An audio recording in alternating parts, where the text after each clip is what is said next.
We took it all. We brought them to our land. An endless night, ember hot and icy cold. The rage of the earth. We made this curse. Carved it in the blood on our backs. We did not see. We could not, but she did. And in the end... What will I become? Senua's Saga. Hellblade 2. Play it now with Game Pass. This episode is brought to you by Shopify. Whether you're selling a little or a lot, Shopify helps you do your thing, however you cha-ching. From the launch your online shop stage, all the way to the we just hit 1 million orders stage. No matter what stage you're in, Shopify's there to help you grow. Sign up for a $1 per month trial period at shopify.com/special offer, all lowercase. That's shopify.com/special offer.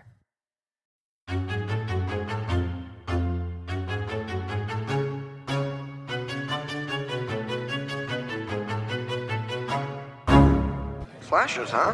What's your favorite scary movie? Not that one.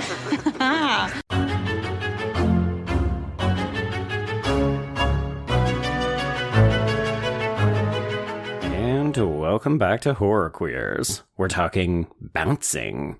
We're talking fish tank snacks. And we're talking Swiss Requiem for a Dream gangbang. Jesus fucking Christ. I'm Joe. And I'm Trace, and we're talking lesbian mermaids, y'all. A movie Joe has been wanting to cover for a very long time, so I'm really glad we can finally get to cover it. And this is the 2017 film Blew My Mind, B-O-U-E. And folks, before we get into it, I'm just going to do a quick content warning because, yes, I made a joke about it, but I had completely forgotten about the gang rape sequence. There's also instances of self-harm, and all of the fish in this movie die. Yes, the fish death is arguably the least traumatic thing in this film, but this is a pretty intense movie about teenage girls and coming of age. Yes, it honestly could be a fit for my YA podcast. I'm not going to lie. I would say yes. I would also say your White Ladies in Crisis. Well, there's that, yes. But obviously, the irony is not lost to me. We are two men talking about a very, very estrogen-heavy film. So why don't we bring in our two guests who are waiting in the wings, Joe? All right, everyone. They are the hosts of the More Deadly podcast, which is all about horror movies directed by women that prove the female of the species is more deadly than the male. Please welcome Rachel and Ariel. Hello. Hello. Thank you so much for having us. And I just want to say, I feel like I get self-control points for not laughing or chiming in, especially when the blue joke came up. Well, so peek behind the curtain, everyone, because Joe and I have our things that we like introduce the episode with, and I had never heard of bouncing as a euphemism for fucking. So when they just keep saying it, I was like, is that like a very like Norwegian or Swiss thing to do? Right, like is it just specific to this movie or is it a real slang word? It made me laugh though. I have to assume that it's a real thing. Like I remember when I was watching some UK television and they would say, "Oh, we got to go pull." And I'm like, "What is pulling?" And that is also fucking. Oh. Is it a cultural thing or is it maybe an age thing and we're just all really old? Oh, that could also be it, honestly. Yeah. Like, are American kids saying bounce nowadays? Oh, God. I've never. I mean, like, bounce to me is leave. And so when they did something different, I was very confused. Well, okay. So was this a first time watch for both of you? Yeah. Mm-hmm. Yeah, I had been aware of it because the director also directed some episodes of, I think, Servant, which is a TV show that we adore. Mm-hmm. And so this had been on our radar, but we had never gotten around to it. Yeah. This has actually been recommended to me by multiple people because it is girlhood and body horror. So, of course, I needed to see it. And you know how it is. There's so many horror movies to watch every year. And then if you miss one, it's really hard to circle back. So I was very, very excited when I saw this is one you wanted to talk about. Yeah. So, Joe, I'll get to you in a second. But this was a first time watch for me, too. Joe had told me about it. But I had missed this at Fantastic Fest in Austin, Texas when it was, I think it was like the second screening it ever had. And I was drawn to it because mermaids, I love mermaids. And I think just seen the lure the year before, at the same festival. But I just missed this. I never got around to it. And so I'm glad that finally I got the chance to do it. But Joe, you saw this, I think, during its festival run, didn't you? I did, yes. I'm trying to remember. I think it would have been either at TIFF or Fantasia when it debuted in 2017. But yeah, this was one where Valeska Griffiths, friend of the show, I write for her site, obviously Anatomy of a Scream Pod Squad Network. She got an opportunity to interview the director. So this was very much on our radar. That's okay. I think I found that interview, but it was not credited to Valeska. I think it's probably just to the site, which means her. That makes sense. Okay. I have a question, Rachel and Ariel. Did y'all ever watch like Disney Channel original movies when you were growing up? I don't know what age gap you're in, but if you were in that kind of group of like the late 90s, early 2000s. Yes, I'm definitely young enough to have done those things. Well, because Joe is a couple years older than me, and I've kind of learned that even just a couple years is like a strong dividing line in the age. No. To be clear, I am the Crypt Keeper, so no. Gosh, you are not. I watched a little bit of it, mostly because I have younger siblings, too. So I have watched a lot of stuff that was like, maybe too young for me at the time. But I also didn't have cable until I was, in high school or something. So I missed out on a lot of that stuff. So there was this movie called The 13th Year that was a sexual awakening for me as a little preteen boy. I mean, all right, so here, it's really weird. So I found as a preteen / teenager, I actually got like aroused by bodily changes happening to teenagers in films. And so The 13th Year is it's actually very much like this, but just without the R-ratedness of it. As this boy realizes that, oh my God, he was adopted, and when he turns 13, he starts becoming a merman. And so it's this, but with a boy instead of a girl and Disney-fied. And so I was watching this just like, wow, this literally feels like a remake of The 13th Year, just like R-rated and with a girl.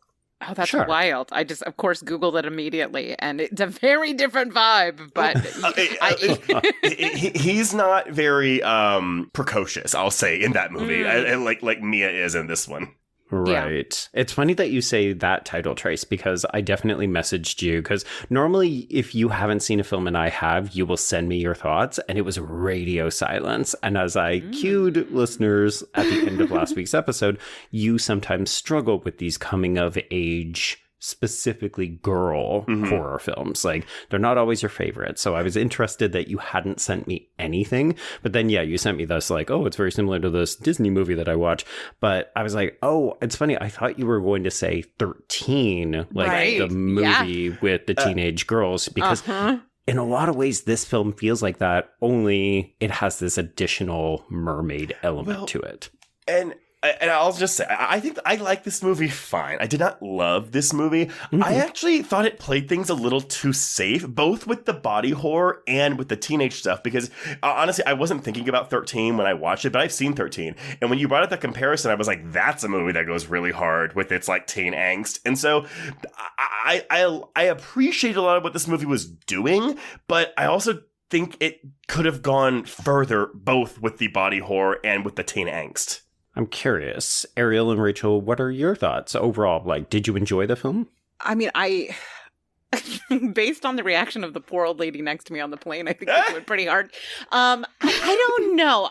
I think I see what you're saying about the anger. I think she's not quite as angry, and I would have loved some more body horror. But what I do think that this movie does super, super well is sort of explore the secret world of pubescent girlhood and like the weird, gross, strange, exciting, confusing experience that it is. And what's interesting to me is, even though, it's not like we've never seen a coming of age story, but it still, to me, to this day, feels radical every time we get to explore, that era in your life with all of its confusion and fluids. Yeah, I mean, I agree. I think that I wished that she had been a little angrier. We'll get to it when we talk about the end, but I was hoping for some like revenge elements to that that we didn't get. And of course, I love body horror, so like you could pile that shit on and I would be a happy camper.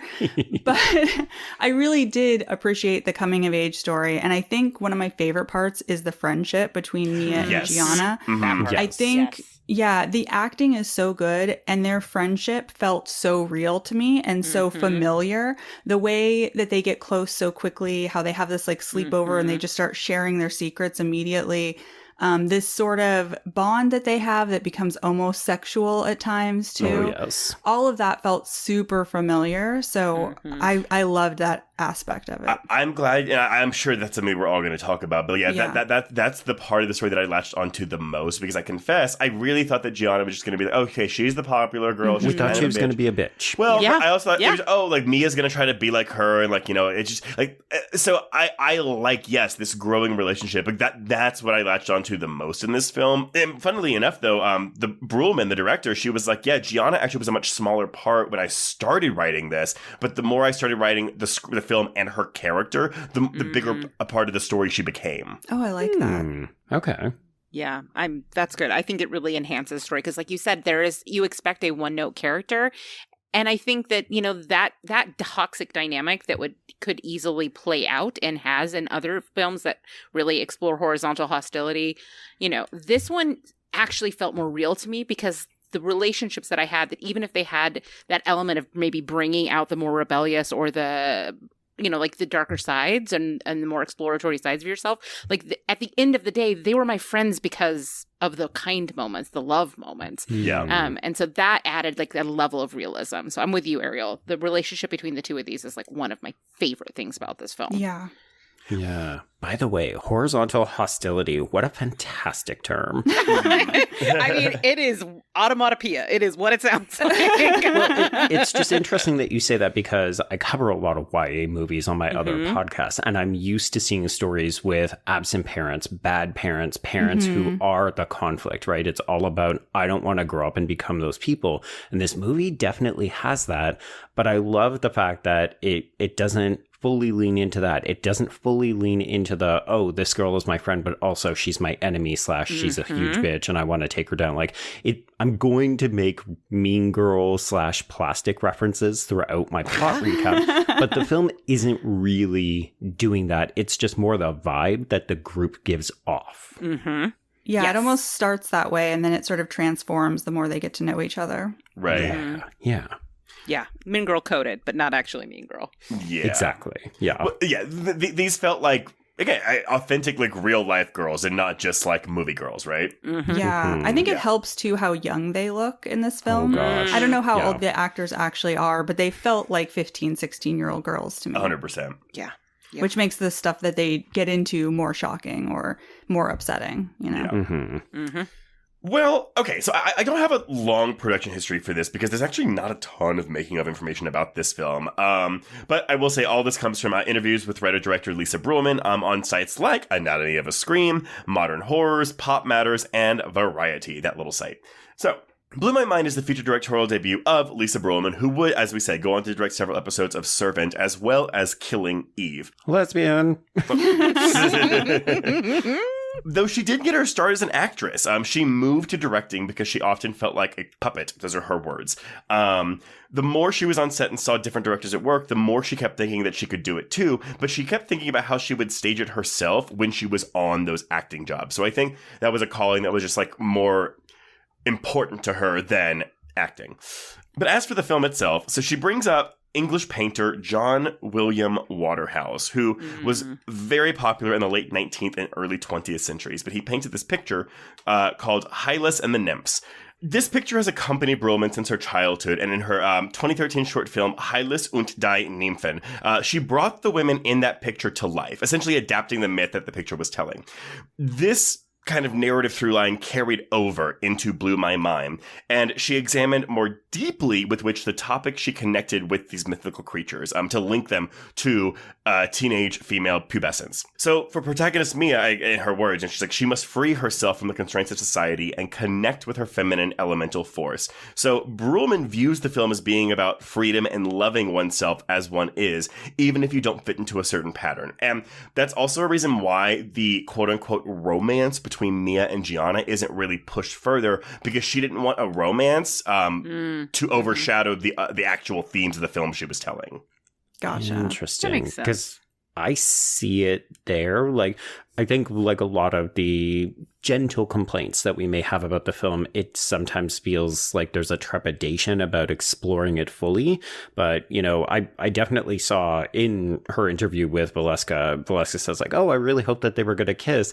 And Bruhlman emphatically says, oh, they do. Yeah. So it's like those elements are there. It just often feels like, yeah, it's a little bit surface level. She's afraid to push it fully. Yeah. I mean, I obviously would have loved to have seen more of the two of them together, but I do think there's something that feels really real about that trepidation and about them just sort of slowly exploring it, you know, and testing the waters. Yeah, I mean, I think we would love to have queer media that fully embraces or even like indulges characters acting on their desire. But the reality is that when you're a teenager, there's a lot of uncertainty, and sometimes you do just experiment. Like, it doesn't necessarily mean that teenagers who kiss each other are queer. It may mean that they're not like a Kinsey 0 or 6. That's all. It's also like, you're not going to find the love of your life at 15. Most people don't find the love of your life at 15. So it makes sense that if we're talking about, again, coming of age and that, we're not going to focus on romance, because as much as we love Gianna and her relationship with Mia,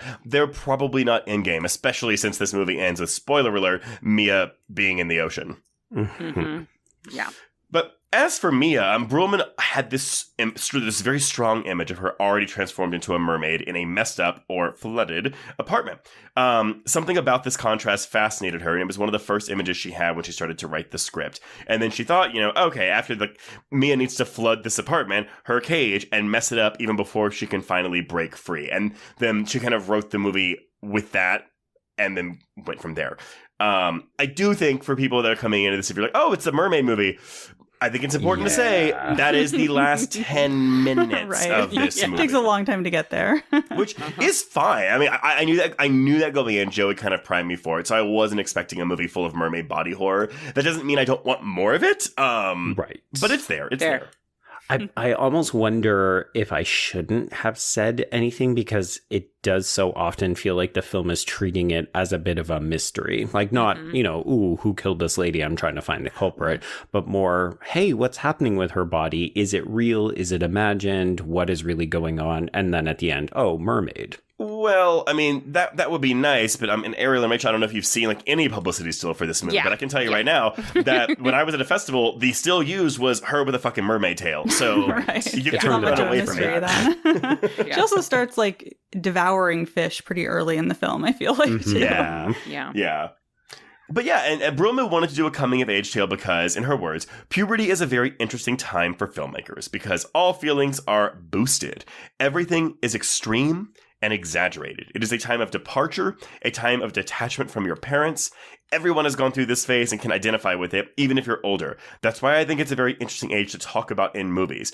The disadvantages are that some people think this is a film only for teenagers, whereas I think this isn't a film for art house audiences. But, of course, teenagers are very welcome to watch as well. I welcome your dollars. Well, because I think art house is apt. I don't think it's that abstract and inaccessible, but I don't think this is a plot heavy film, even though the plot is there, but it's not like, oh, things are happening. This is very much more of a mood, atmospheric kind of a film. Yeah, there's a deliberate pace. I feel like this would be something that a teen could find something in. I mean, there's certainly moments of titillation. There's certainly moments that they're going to recognize and see themselves. But I really felt like it was definitely a mirror. And I was just, as she was feeling everything so strongly, I was recalling that time back before I was dead inside when I used to feel things so very strongly. Well, so do you think your teenage self, though, would have watched this movie and appreciated it or liked this film? I mean, I think I would have liked it for different reasons that I do as an adult. Like, I think I would have been drawn to sort of the transgressive moments. I wanted to be Mia. I was always drawn to the bad girls. I saw myself at that age in that movie, and I think I would have thought Mia was cool, and I think I would have been very attracted to Gianna. But as an adult, like I have, I think, a different perspective on it. I see myself. And I kind of like in a more analytical place instead of a personal upfront place. Like I'm like unpacking shit from my teen years, watching her story play out. Yeah, I feel like the more I age and the more I continue to watch media that does feature either young protagonists or is intended for younger audiences, I really recognize how, yes, I also sometimes feel like the Crypt Keeper because I just go, don't flood the apartment. How are you going to pay for this? Your parents are going to be so angry. And then you just think, that's not floors. All the mildew, like the noise of the fans you're going to have to bring in and sit out there for days. Like, oh, I died. But yeah. Okay, well, so Blew My Mind had its world premiere at Spain's Festival de San Sebastián in September of 2017 before screening at Fantastic Fest in Austin, Texas later that same week. It would go on to win the Golden Eye and Critics' Choice Awards at the Zurich Film Festival in October that same year. It spent most of 2018 running the festival circuit before getting a VOD and streaming release in November of 2018 in the US. I don't really have any box office information for this, so if it did get a theatrical release, it was extremely limited. Like, I'm talking maybe New York and LA, and that's it, if even that. Yeah, this screams genre film festival favorite. Yeah. Critical reception was mostly positive, though. On Rotten Tomatoes, we're looking at 81%, with an average score of 7.1 out of 10, whereas Letterboxd users have awarded it a 6.6 out of 10. And so I think that's, again, I can see someone watching this being like, well, it was kind of boring, really, but they're coming out there in throwing the curve. Well, they're looking for a different film. They're looking for a different film. Yeah. Which is interesting, right? Because, I mean, I'm just going to plug Valeska again without her consent for this, but she's working on a mermaid horror book right now, like that captures all the different films. So, you know, this, The Lure, a couple of other ones, but it feels like an untapped market. Like, mermaids are scary, but you can do them in a bunch of different ways. I do wonder if the budget plays a factor. Because, I mean, I'm going to say right now, like, I think the tail in this movie looks great. Awesome. Great. It looks so good. But I wonder, like, again, how much you can really do with it if they're on land, right? Right. I know what you mean. I do think I agree. I think it has untapped potential. What I love is that this does kind of harken back to the Hans Christian Andersen of it all. Yes. But the takeaway is so totally counter to everything in that story. Yeah, absolutely. So in this era of women-directed horror films where we're like actually really delving into things through like a subjective female gaze, I think you're right. We have reached the era of the mermaid. Bring it on. Yeah. It was so funny. I was watching this to my husband because my husband doesn't like The Lure either, and he walked up and he was like, I just don't think I like mermaid things. Like, unless it's like Disney, like I can't do it. I cannot do it. That's funny. Yeah, I really like the idea of a disturbing mermaid and the body horror of it all. I totally agree. We need more of it. Yeah. Yeah. But all right, Joe, we'll take us off.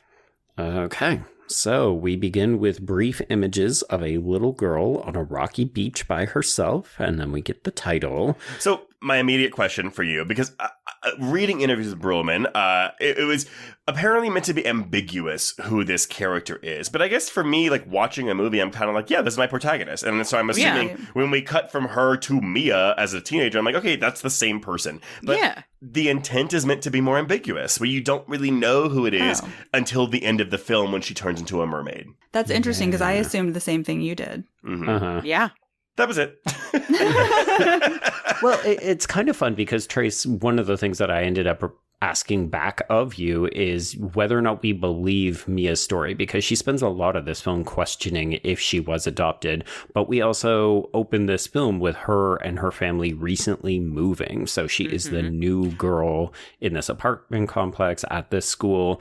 And there's hints that Mia was involved in some kind of problems earlier, right? That's why her parents want her to go back to therapy later in the film. But technically we're saying, oh, well, my dad's job moved us here. And I think it's interesting that there's this whole hidden backstory we're not privy to in this film about what do we believe really happened, what really brought them here. And yeah, like, was she adopted? Did they just find this little girl on this beach and raise her as their own? None of it ultimately matters, but I find it fascinating that the questions are there. Well, if you watch Disney's The 13th Year, those questions are answered. He swims off with his mermaid mommy as his parents and girlfriend wave him goodbye in that movie. Wow. Spoilers for The 13th Year, y'all. And that girlfriend's like, well, I guess I'm not boning down with that kid. Oh my God. Yeah, she well, no, because the mermaid mom is like, I'll have him back by the time school starts. So it's like a summer ocean vacation for him. Oh, Jesus Christ. This is Aquamarine. It really is. Oh my God, talk about mermaid movies.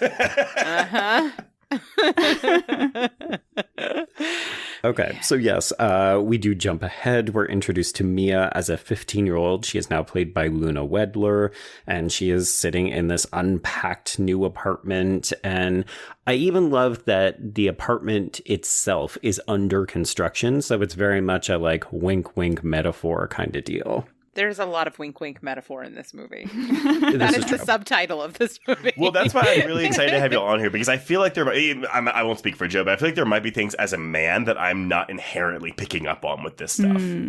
Yeah, I mean, you reference the sort of secret girl code that pervades the film. So if you have insights into that, or if you want to share, your own experiences when you were this age, feel free. So let's talk about menses. No, I'm just kidding. Always. I mean, we will get there. I mean, I do think that like there's some degree of visceral, interaction with your body that happens as a teen that is typically not depicted on screen. Like those moments where she's in the bath and she's like shaving and, all of those moments felt like a rarity to see on screen, especially someone at that age. But those are moments that I can absolutely peg to moments in my life as well. They just lend authenticity to the story, and they feel there's a braveness to this. And I don't know if it's just a European thing, but it is not, we were not going to see that in Aquamarine. Like that's just not going to happen. Right. And I appreciated that. And it felt sadly subversive to see those moments. But I was definitely picking up on that. I think that there's like a layering of metaphors around like the changing body with actual transformation, and then the way that your body in puberty for everyone, whether it is you align with your gender or not, your body aligns with your gender or not, like that puberty is body horror. It is body horror. And so those kinds of things, I think, lent themselves really, really well to the format of the film. Yeah, I think even that scene where she's like digging through the drawer and looking at the different period products felt kind of like a little revolutionary too, because we don't tend to see that stuff. And you're right, like we have such a different connection to our body at that point where one, you're having to deal with like blood and stuff in a totally different way than you ever have before. But then also so many changes are happening with your body at that point too, that you can feel so disconnected from it and also angry about it. And I felt that from Mia in this movie. Also, the way that she's discovering power is really interesting. I mean, we get moments where she actually physically is stronger than she has any right to be, but it's also in the way that the world reacts to her. And I remember that age where all of a sudden the way that the world looked at you changed, and there is a sense of power and danger in it. And I think that this movie really nails that sort of dichotomy of danger and power, and playing with it and like being a little edgy with it and putting yourself in over your head. All of those things are absolutely an often undiscussed part of puberty from this perspective. Like obviously we've seen it from a male perspective or from someone who'd be attracted to this person. But it's interesting to see her experiencing the way that the world, like the way that she has a newfound power in the world and the way that she uses it. and puts herself in danger with it. Yeah. Yeah. Yeah, I mean, that's true because it's like at this point where you go from looking like a child to looking like a woman really quickly. And that can really turn your head because all of a sudden, everyone around you looks at you and treats you differently. Yeah, especially when the age of consent, because I Googled it, is 15. It is 15. Oh, shit. I was going to say, because the film, I mean, not that the film had to get like preachy about the hotel room scene, but I was like, oh, you know what, though? I can almost guarantee you that age of consent is lower over there because it's not America. Right. Yeah. He wasn't like, are you a cop? Are you a cop? But that's why we do have a full conversation about it, right? Where he says, you know, oh, you tried to trick me because you said you were 16, but are you actually 15 and so on. Like, I do appreciate those kinds of candid moments. And I think you're both really right. Some of this feels familiar, but we have seen more of it from a male perspective, right? Like I've seen so many boy coming of age films. And yeah, they're allowed to get angry. They're allowed to lash out. They're allowed to experiment with drugs and treat women badly and so on. But it's still subversive when we see women do it because we can count on one hand how many, specifically horror films, I'm going to say, right? Like this movie gets compared to Ginger Snaps and Raw and like what else? Well, I know it's not horror, but I think your comparison to 13 is very apt too because that's also a female-directed film. Right. Yeah. Yeah. Okay, so we do meet a new girl at the school. Her name is Sophie. She's played by Una Ruska. And Sophie is clearly trying to be a good friend to this new girl because Mia is just standing by herself. And we will come to learn that Sophie is like, oh, that's the girl that you don't want to be friends with because she's not edgy. She's not sexy. She's not cool. I feel so bad for this girl. This poor girl. She just wants to be nice, but this is not who Mia is looking to be around in this new environment. No, and that also super resonated for me. Like, I looked at that girl and I was like, that is, I knew her in school. I remember there was when I was the new girl in school, there was a very sweet girl named Symphony who wanted to be my friend. And I was like, you do not smoke. This is not going to work out. That's fair. That's fair. But these are the little touches, though. You know what I mean? That are so unexpected, and I don't know if those kinds of stories translate for you as well. But I was like, I've never seen that dynamic play out. But that is absolutely a real dynamic that teen girls experience. Yeah, having just watched Never Been Kissed from my other podcast because it's celebrating folks 25 years this year. No. Okay. I am the crypt keeper. Right? It's over, y'all. But they're every time I watch that movie, I always feel so bad for Lily Sobieski, who befriends the Drew Barrymore character. And she just wants to, do math problems and go to grandma's and get brownies and this kind of stuff. And Josie is like, oh, well, I'm here to do a story, an undercover story, and you are not sexy. So I need to go after all of the Jessica Albas in this movie. But what I do love about that movie, and specifically the Lily Sobieski part, is that Lily Sobieski turns on her when she ditches her. Now, I would argue she turns way too quickly because, Drew Barrymore ditches her once, and she's like, nuh-uh, not my friend anymore. But at least it gives her some agency. Yeah. This is not Sophie's movie, so Sophie doesn't really get that opportunity. But it's a useful character to have because it's such a juxtaposition to Gianna, who is, she's got a freaking great head of hair. Yes. She is hot because she's wearing these short shorts. She's hanging out with these guys. We're doing dance routines. We're skipping. We're shoplifting. Like, Gianna is every kind of bad girl thing that you would want all rolled into one. Yeah, I mean, it's interesting because I definitely was more a Sophie in school. I was definitely the dorky kid, and I came to a brand new school in a different city where I didn't know anybody, and I latched on to the cool girl trying to prove myself, and I did things like shoplift or drink because I was trying to fit in. It feels so real because of that. Well, I think it's also important to note, like, so in these early scenes, we're seeing Mia by herself a lot, and she's just observing the crowd, right? She's trying to get a read for the room. So, you know, when we're doing things like selecting where the school trip is going to go, and she decides, well, I'm literally going to cast my vote with this particular lot in order to buy myself goodwill. That's what I will do in order to become popular and get to the people I want to be with. Mm-hmm. But she also has this not great relationship with her parents. So she has a mother named Gabriella, who is played by Regula Grauwiller. And then she also has a father named Michael, who is played by Georg Schareg. And it's very clear that her parents don't know what to do with her. So even though they're well-intentioned, she doesn't seem to hate them, but she just does not want to communicate with them. And this often produces a lot of friction, a lot of sparks. I may be jumping ahead a little bit here, but I fully thought there was going to be some reveal, which this movie's not interested in doing, by the way, that like the mom was a mermaid too, because when they go through her stuff later, like they find appetite suppressants and certain things, and I was like, oh, okay, so it's appetite suppressant of like the fish she wants to eat out of the aquarium. So I thought we were going to get this kind of a thing where it's like, oh, the same thing happened to me, but then I was like, why aren't you just talking about it? No one talks to each other in these movies. Oh, I'm sorry, the kids don't talk to the parents in these movies. No, never. But I like that you point that out, Trace, because I do think that the movie, yes, I'm going to say it, folks, I think the movie is doing a bait and switch. Because there's a moment early in the film, too, where Mia gets home and she drinks a glass full of salt water.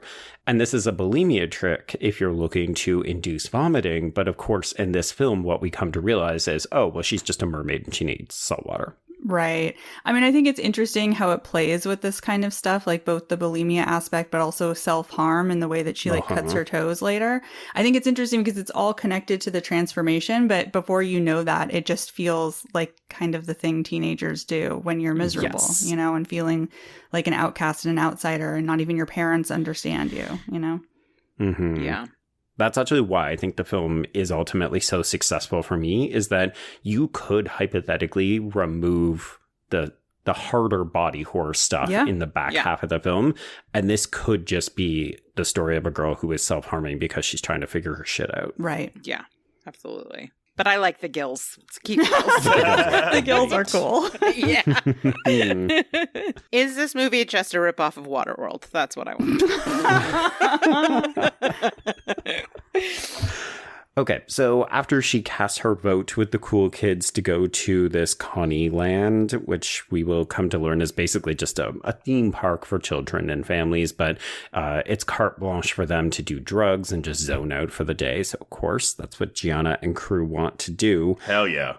But so she manages to work her way into the group, principally by being sexually objectified by Roberto and trying to befriend Gianna and her plastic lieutenants, who are Nellie and Vivi. And I don't want to be completely rude, but I do find that these two are completely interchangeable. And I think that's kind of part of the charm.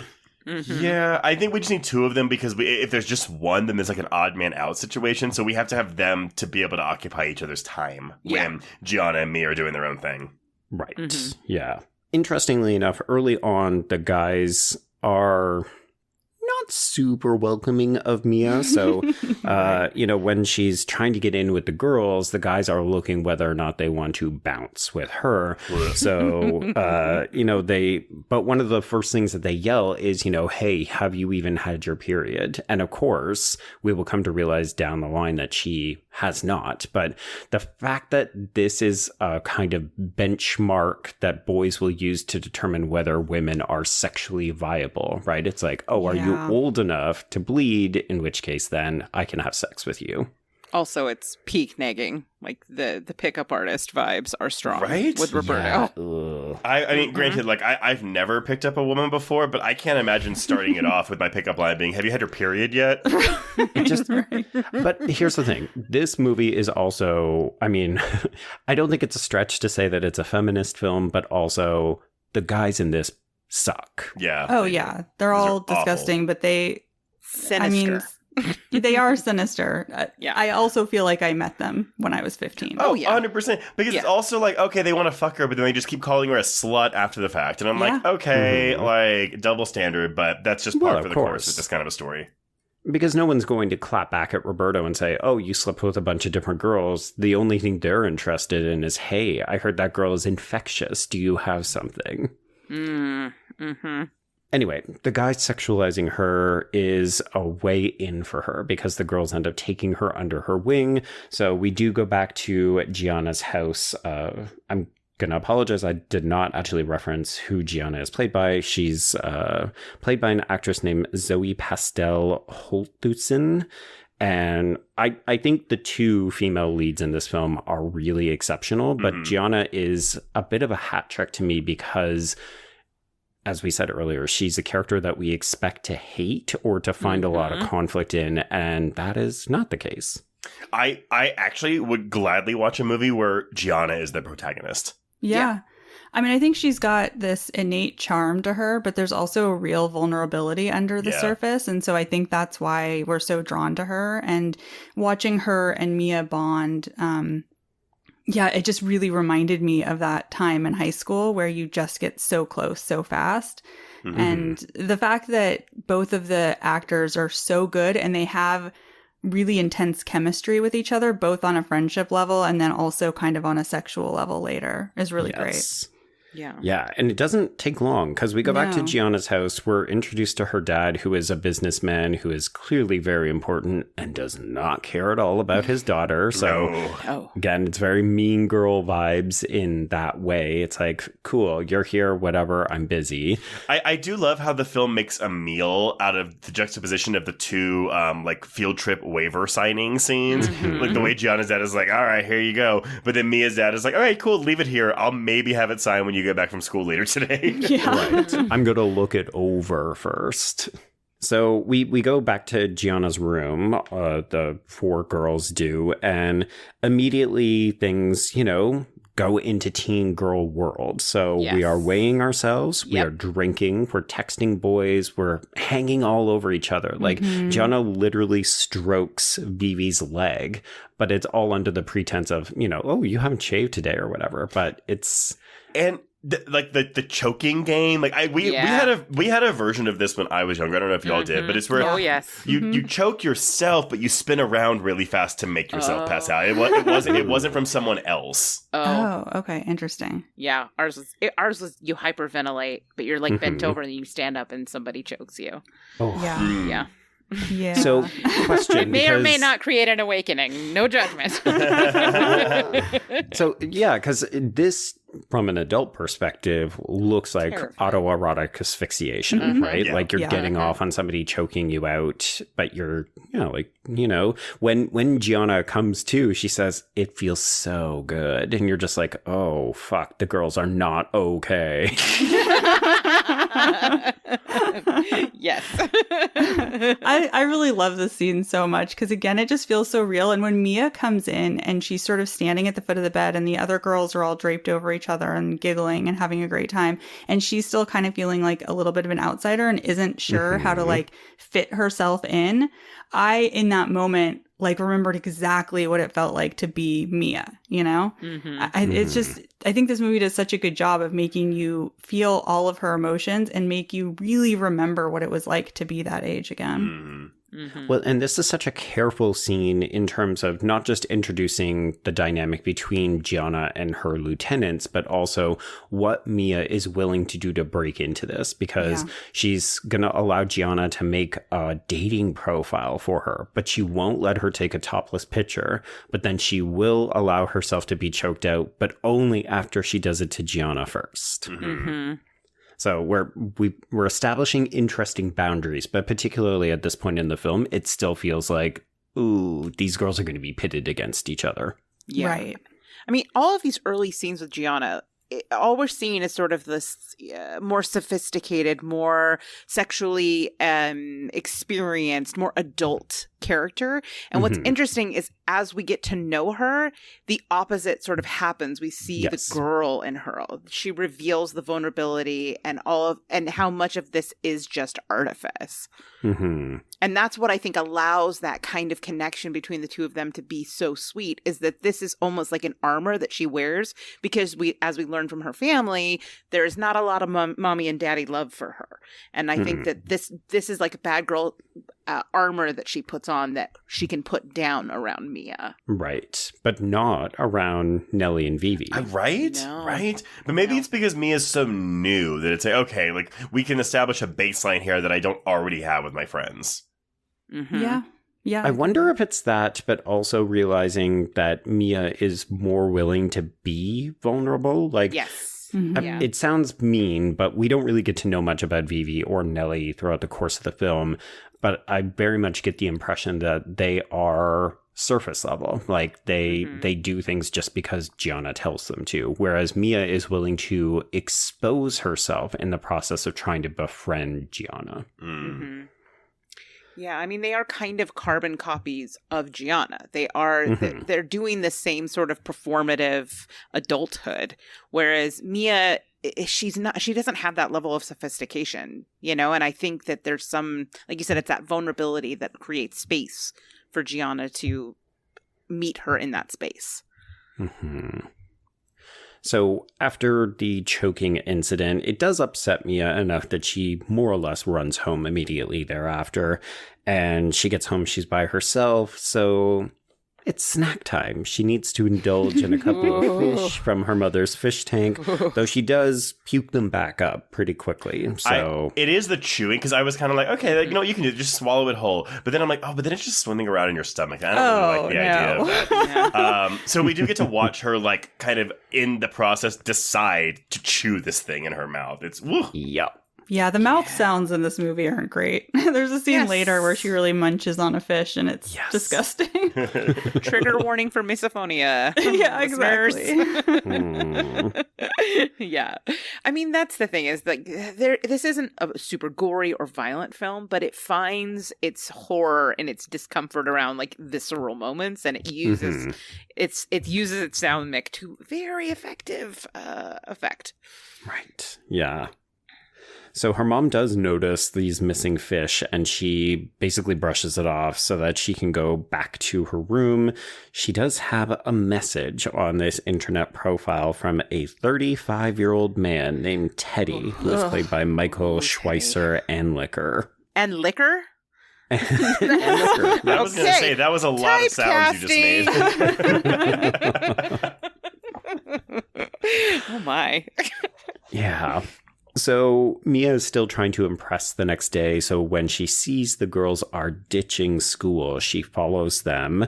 And this I think is where we start to get a little bit more of who Gianna really is. She puts on a brave face, but she doesn't even know how to use a pregnancy test, but she thinks she might be. Right. And then we get a big celebration when she's not. So let's go to the mall. Let's shoplift. Steal some makeup. And this is a fun sequence, though. I don't know what song plays over this, but I think it's very jovial. Indeed. Maybe you want to go steal some lipstick. Yep. Yeah, it is a fun scene watching them all bond together, you know.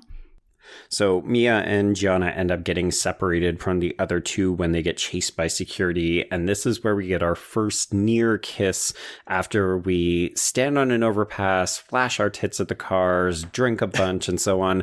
But we're just about to kiss when Nellie and Vivi show up to ruin everything. Okay. Love you, Nellie and Vivi. It would be too on the nose, and I know that Disney would never give up the rights, but don't you just want to hear Kiss the Girl during this scene? Oh my God. Speaking of mermaids. Yeah. And then they get interrupted. So it fits. It fits. There we go. Yeah. So when Mia gets home, presumably because she's all horned up, she ends up writing Teddy and propositioning him a little bit. We'll go further the next time.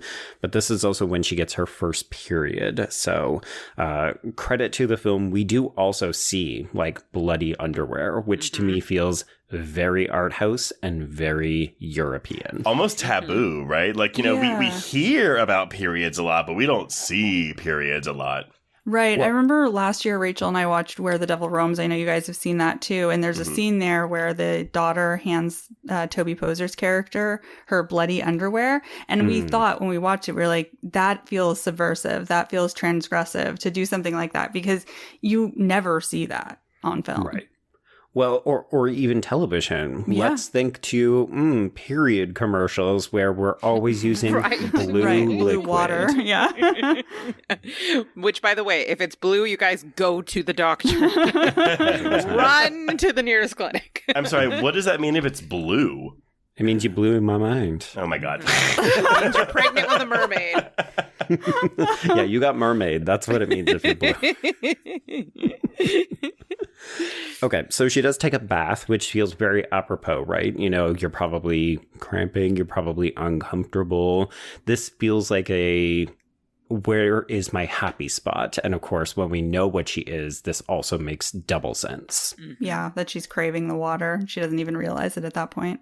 But coincidentally, first period, we get out of the tub and we notice our first instance of webbing between the toes. The fact that these parents do not find out about this is mind-boggling to me. Like, okay, we're going to talk through it because she does go to a doctor, but I'm also like, more should come of this. More should come of this thing.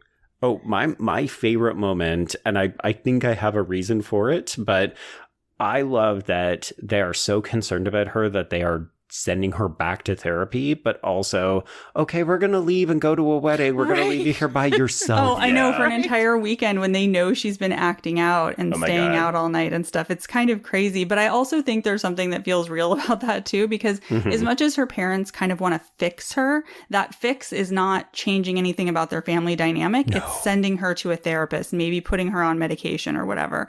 She's the problem. Yeah. And when you see like the dinner scene where she's, I don't know, gobbling a steak, whatever it is that she keeps shoving in her mouth, it feels so cold. Like every time you're in that house, it feels cold because there's this distance between her and her parents, you know? And yeah, if I had webbed feet, my mom probably would have noticed when I was in high school, but I didn't have that like cold distance there, and I could see her parents not even realizing there was something wrong. You know? I guess because I'm so used to you're right. I agree with everything you're saying, but like, you know, typically in movies, it's like it's more antagonistic, it's more cold, and so this, because this feels so normal, quote unquote, it's kind of like a thing where it's like, why aren't you just talking to your mom? Why aren't you telling your mom, hey mom, all my toes close together? This isn't a critique I'm offering. I'm just saying, like, Mia is a frustrating character by design because you just want to shake her and be like, just tell your mom what's happening to you. But this isn't what you do as a teenager. Like, I was the quintessential good boy. I was a mama's boy. And there just came a point where it didn't matter what my parents asked me. I just would not tell them because I just could not. I could not be bothered to tell them anything. Yeah.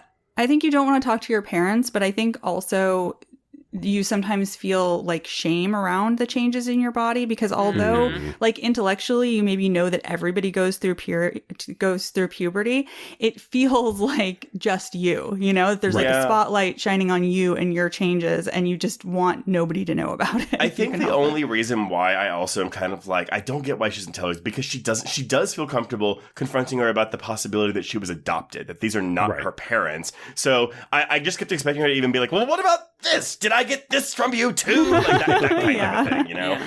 But the adoption stuff is just, it's her acting out without actually wanting to confess anything. Yeah. Like, I do think it's really built into that shame. 100%. It's just, you know, I wanted that catharsis for me as the viewer.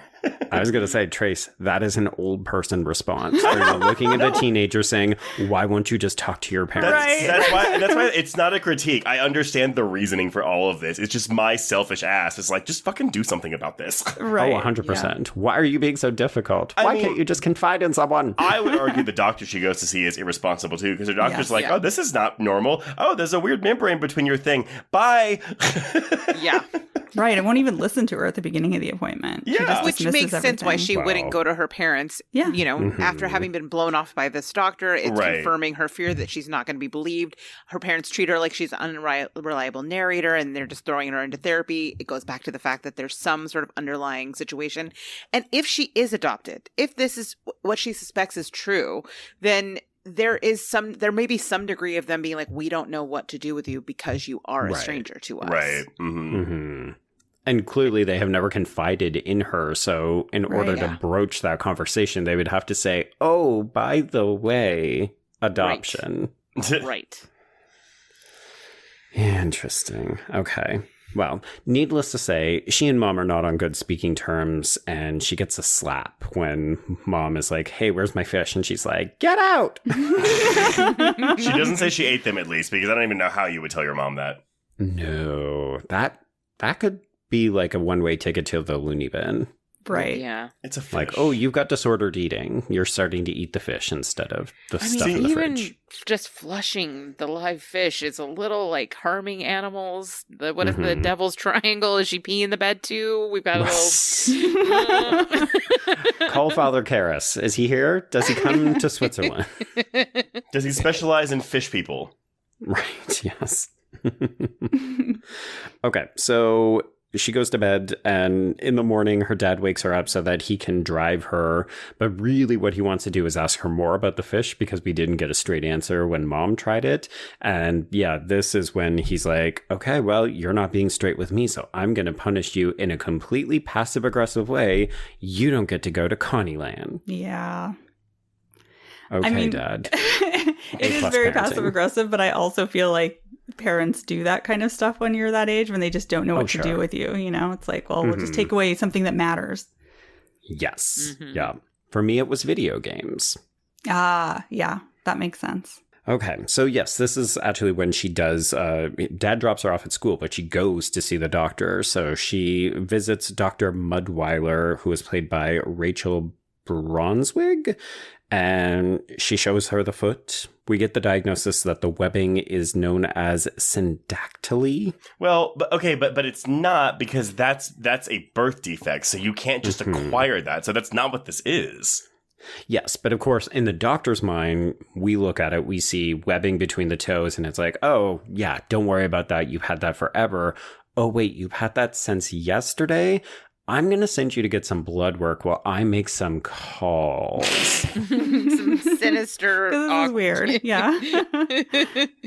Yeah. That's not what you want to hear when you're at the doctor. And you don't want the like darting eyes while they're on the phone. Well, honestly, the look of confusion from a doctor is, it's like they don't have to say anything. It's like you show them something or tell them something and they look at you like, huh. Yeah. Because you go to a doctor looking for reassurance. You're looking to solve the problem, right? Give me an ointment. Give me a treatment. Send me to a specialist. Don't tell me some random bullshit excuse that doesn't make any sense to my life. Yeah. And then the paranoia kicks in when I see you on the phone and you're looking at me with shady eyes. Right. And then you're never going to want to tell anyone. You are just going to hide it because you've been made to feel like a freak and like there's no solution. Yeah, like the highest like professional just looked at you like you were a liar. We took it all. We brought them to our land. An endless night, ember hot and icy cold. The rage of the earth. We made this curse. Carved it in the blood on our backs. We did not see. We could not, but she did. And in the end, What will I become? Senua's Saga.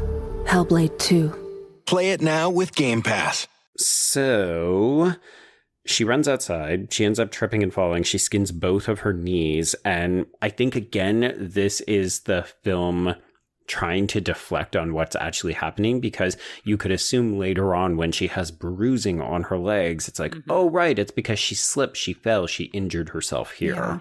Yeah. So she goes home, she questions her mom why there are no pictures of her during the pregnancy, and her mom is like, go away.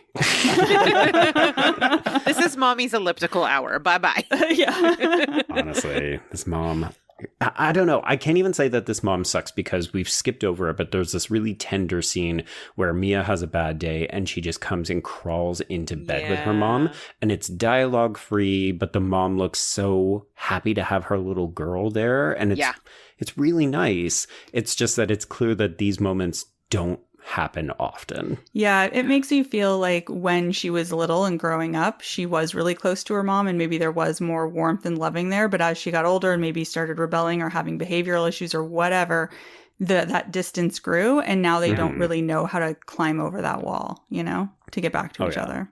And you know that there's that age, right? When you, and I'm sure this is true for, across the genders, but like I remember specifically, like 1 year, all I wanted to do was be with my mom, and the next, I was like, "You're the most embarrassing, annoying person on the planet." And that kind of, as a kid, I'm just like, ugh. But now when I look back, I can't even imagine the pain of that rejection. Like when my cat decides to sit on my partner's lap instead of mine, I'm like, I'll never recover from this. I will never recover from this rejection. Yes. And I do think it's a specifically, like, not exclusively, but there is a relationship between daughters and mothers in the same way that, Freudian. Yes. But yes. Yes, there is a relationship between daughters and mothers. I love that insight. Shut up, Chris. You know what I mean. I know what you mean. It is unique to mothers and daughters. How's that then? Yes. I would argue it's like that way with everyone, be it mothers and daughters, fathers and sons, or mothers and sons and fathers and daughters. Like they're all their own very unique relationship. Yeah. Yes, yeah. But I do think it's especially important, like the dad, even his introductory scene when we are, going around the apartment, in the first scene that we see him, the framing is such that we don't really get to see his face. Whereas with Gabriella, the mom, we do get to see her, like, she's very clearly positioned so that we can see her face, read her facial features, and so on. And the dad is like a mystery until later in the film, which to me is very much, the dad is the lesser of the two parents. Right. I mean, he's barely a character in comparison to the mom. Like, I feel like we get much more of a sense of who she is as a person than we do the dad. Yeah, I think the only scene where we really get to know anything about him is on like the truck ride when he tells her she can't go to Connieland. Right. Yeah. Okay, so it's time to talk about Teddy, because Mia goes back to her room. She does exactly what she saw Gianna do, so she loads up some pornography, which of course is like the worst thing that you could do if you're not sexually active, because it totally misconstrues what sex actually is. But then she propositions Teddy, and then she tells the girls, hey, I'm going to do it with this guy. So we travel en masse on public transportation. We're drinking. We get a condom. And then we go up to this hotel room. Yeah, This is a hard watch. It's really depressing. Well, it's because like nothing happens. But like the whole time I was on the edge of my seat. Like, what is going to happen in this scene? I was okay, but like clearly we're meant to be uncomfortable. That's the purpose of the scene, because we understand implicitly the age gap is massive. But then I was like, he is a bit of a sad loser. And when I looked it up and I saw, okay, it's not going to be statutory rape. It's just, okay, this is going to be sad. And then he starts to sing to her, but then he asks her to stick out her tongue. I was just like, this guy's a perv. Yeah, there's some fetishy stuff going on here that is just, and because she's so young, like it just makes it makes it even more uncomfortable. I mean, it's not statutory, but if you're a 35-year-old man looking at 16-year-old girls, like, fuck off. I'm a 35-year-old man, but I do not look at 16-year-old girls. Or boys, for that matter. Oh my God. Thanks for clarifying. Yeah. I mean, I do think that he does kind of at first come off as like a sad sack a little bit, but that's like part of, that makes him scarier and more dangerous in that way, because you see sort of the true colors shining through. Well, so do we think this guy has malicious intent outside of just wanting to have sex with this girl?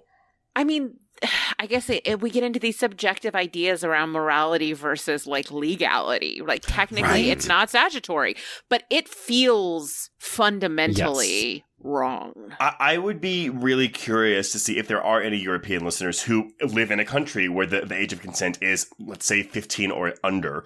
If this has the same kind of effect on you, like, because is this still gross? Does it still feel completely inappropriate? Because that's the thing. We have been raised in a way where the age of consent for all of us is like 17, most likely 18. So anything below that, we are programmed to think that is gross. And so I just wonder if different cultures with lower ages of consent, if the default isn't this is icky when they're watching something like this. Yeah. Right now they're like lighting up a cigarette and they're like, the Americans are so Puritan. Right? I mean, look, there may be some of that, but I just feel like the dynamic between them feels really gross and predatory. And it's weird because there's this scene where he starts the music and she kind of laughs at him, you know, like he's pathetic. Yeah. And for a second, there's like this change in the dynamic there. But then when he starts with the tongue stuff, it flips again and he becomes the predator. So I have a hard time thinking anybody could see that part and think otherwise. But you're right. I mean, the age of consent is totally different. So it's possible. I don't know. When I was in high school, too, one of my friends started dating a 36-year-old man. And I remember really clearly, we were 16 at the time. Everybody thinking she was so cool because he would buy her shit and take her out of school, you know, like come and pick her up so she could skip classes. It's a fear situation. Yeah, exactly. And I remember thinking it was really weird then, but everybody was like, no, it's the coolest thing ever, you know? I just always like for me personally, like I think when I turned 26, 27, I was like, I could never date someone who was 18 or under. And not because I disrespect them, but just like they're just in such a different part of their phase of their lives. Their maturity level is so different than mine. And I don't care how many pedophiles are like, well, she was really mature for her age. No. That's not like, like just for me, even the thought of hooking up with an 18-year-old, I'm just like, ugh, like, no. That doesn't sound good to me. But that's the big difference, right? So Trace, you started that by saying, oh, I could never fathom dating someone of that age. And then you changed it at the end and said, oh, even the thought of hooking up with somebody. But I do think that that's implicitly the big difference is these people don't want to date them. I don't want to even hear you say anything. I want you to stick out your tongue and then probably like get naked. Yeah. Because I'm just looking for that youthful virginity because we put such a priority on, oh, you've never been touched, you're virginal, blah, blah, blah. And it's a purity culture thing, and it's really gross. Yeah. The other interesting thing, though, is, you know, we just had this conversation about, oh, should she be concerned about Teddy? Is he dangerous? And I'll confess, I watched this movie twice. Both times I get really icked out by these scenes. But the real danger is in boys Mia's own age. Like the people that are most threatening are the guys that she's going to be meeting at these parties. Oh yeah, get like a group of 8 guys together. Who knows what's going to happen at a party? Oh wait, we do, because it happens in this movie. Yes. Yeah, Rachel, I'd like to hear how that full frontal scene was like on an airplane next to an older woman. Oh my god. I mean, like my hand must have been a blur the way I slapped my laptop. Grandma, you don't need to see this. Grandma was not prepared. Let her watch. It's fine. She'll get prepared. She'll get prepared. You know, you're never too old for an awakening, I guess. I mean, watch. She's like, oh, I've seen that, dear. I've seen far worse. Probably. You know what? You're right. I'm being an ageist. She's probably Grandma Gangbang. Well, we like to desexualize old people the way that we do, rightfully so, with young people. But old people have sex. Like, I mean, they have a lot of sex if the statistics are anything to go by, and the level of like STDs in nursing homes. So. Yep. Yeah. But luckily, okay, so Mia does the smart thing, and she yells at this guy and leaves. Yes. Yeah. But unfortunately, this means she doesn't get any points with these new friends. So when they discover that she didn't go through with it, they just abandon her. And in this moment of self-hatred, she goes back to the mall and she shoplifts a bunch of medical supplies, including scissors. And then we get a little snip happy on the webbing when we get home. Okay, I do not have web feet, and I cringed at this. This was it's not even particularly graphic. No. But honestly, even just her putting the Band-Aid between her toes, I was like, no. Oh my god. The infection alone. Also, it's fishy. You know that. So like it's gonna get even worse. Yeah, I mean, it's interesting because there are so many horror movies that I watch that have such vicious, bloody, gory scenes, and I'm just like munching popcorn, having the best time. But there are scenes like this when you when it's like slower and more intimate and you're hurting yourself that make me cringe inside. It's that the Foley work too of the snipping on her flesh. Like it's again, it's also like because we're not up in there, so I feel like a lot of it is left up to your imagination to like, and you know what she's doing, but oh god, yeah, this was a rough watch. I think it's also because we're used to seeing people get stabbed or like lose a tooth or something. Like there's very conventional horror movie injuries that we're used to seeing.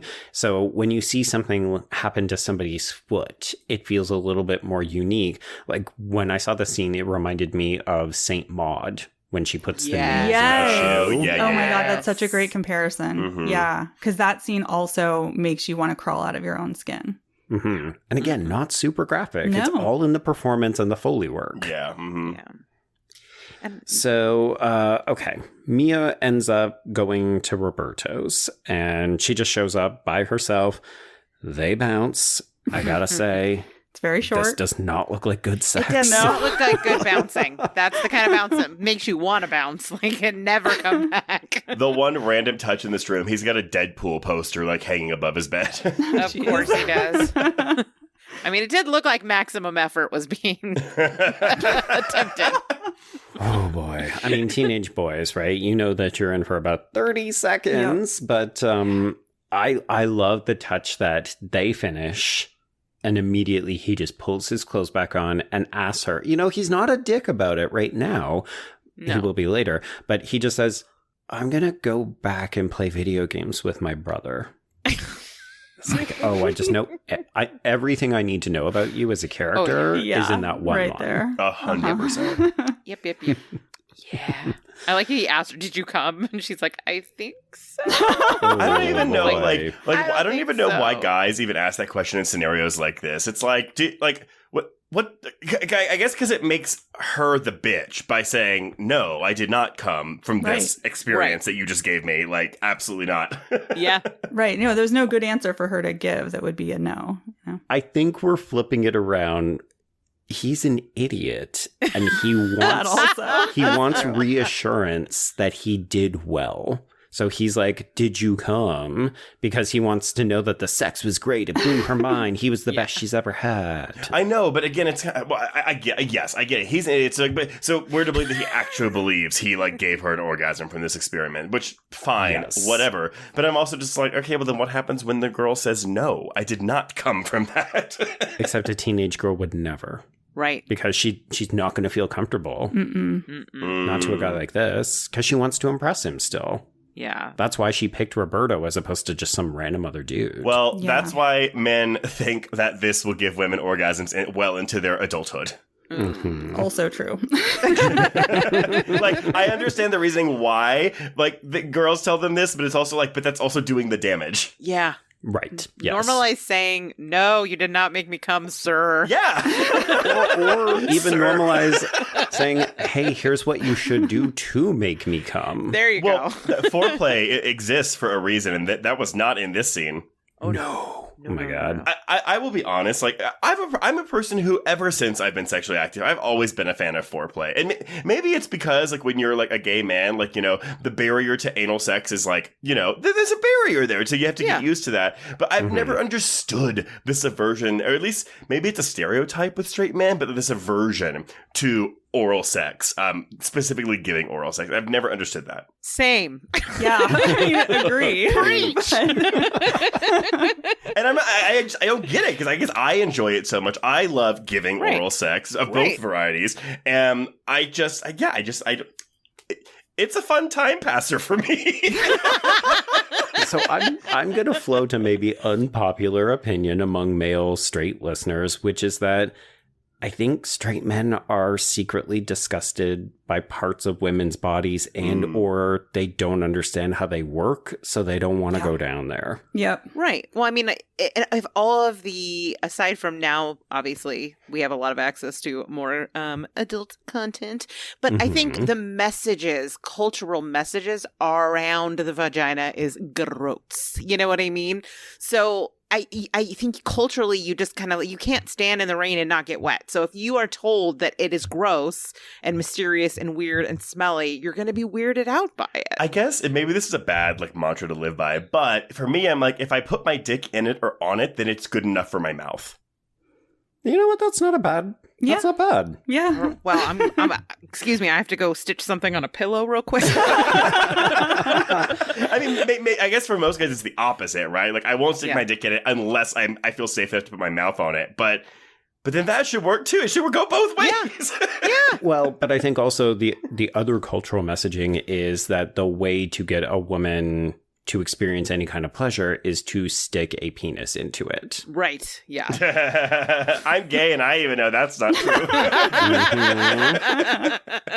You got to work that thing. Okay. And which thing is that, Trace? The clitoris. There we go. I sometimes watch straight porn. I get it.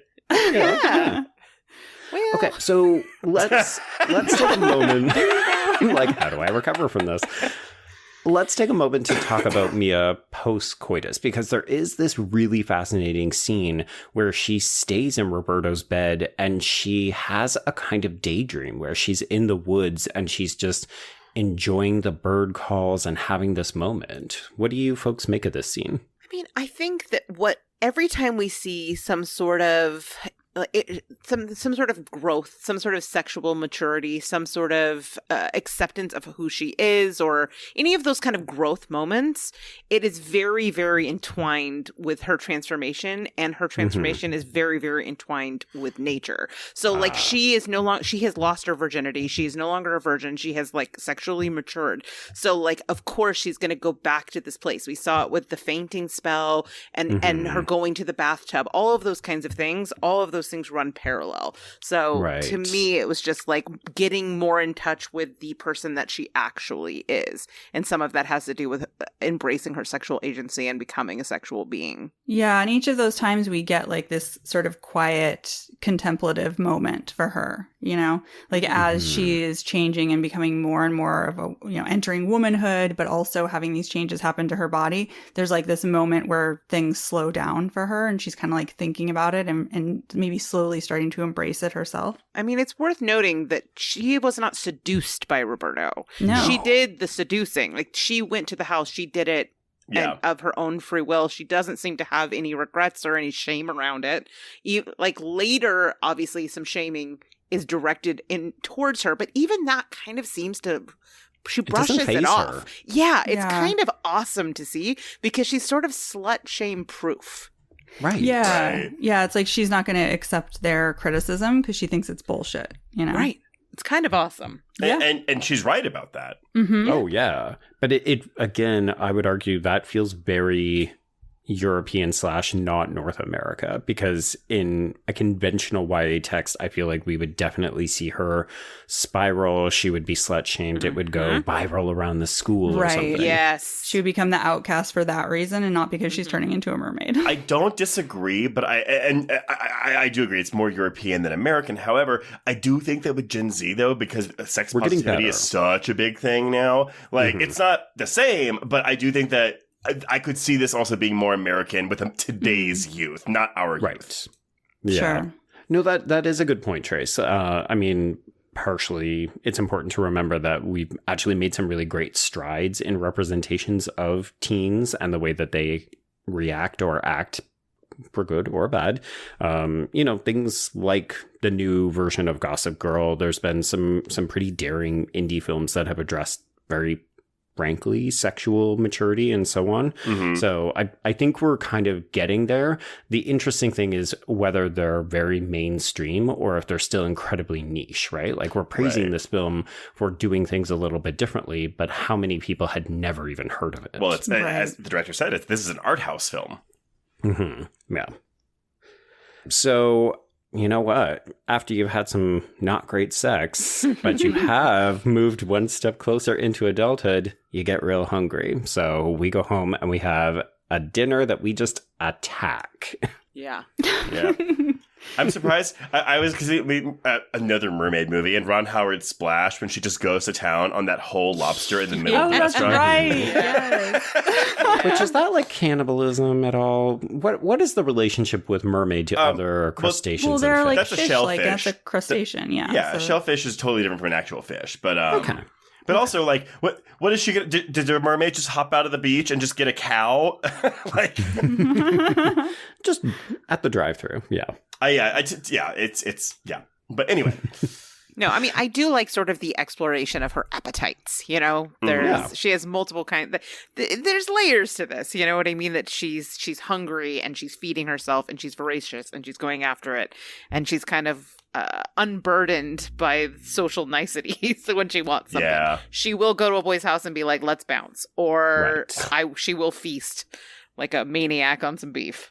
Yeah, I mean, I really love that. And I love when movies explore that with young girls, too, because you're told so much growing up as a girl that, like, you need to be as small as possible. You need to not consume. You need to be quiet and be polite. And so anytime you see somebody, like, doing the opposite of that, it feels revolutionary and exciting. Yeah. I mean, I think there's two ways to read it. Like you're saying, it's exciting to kind of see someone who, like, is indulging their appetites. But if you go back to these allegories, like throughout it around like eating disorders and bulimia, there is another version. I think there's also a darker reading on this. Yeah. I personally prefer the one where she's just indulging her appetites and embracing her appetites, but I do think you could definitely have an eating disorder read on this as well. Yeah. Oh, yeah. Yeah.